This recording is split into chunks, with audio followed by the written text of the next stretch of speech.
Hi everyone, good day! In this video, I'll be teaching you how to send DMs on Twitter or X. Okay, first things first, to send a DM on Twitter or X, you need to be following the account you want to message. So, find the account you want to DM by searching for their username or by navigating through your followers list.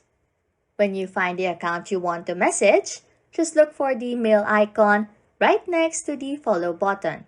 Just tap the mail icon and it will then open a direct messaging window for you to compose your message. You can then proceed on typing your message, add images, or other medias that you want to add. Once you are satisfied and done, just click send to transmit the message. After that, expect that your message will now be sent directly to the recipient.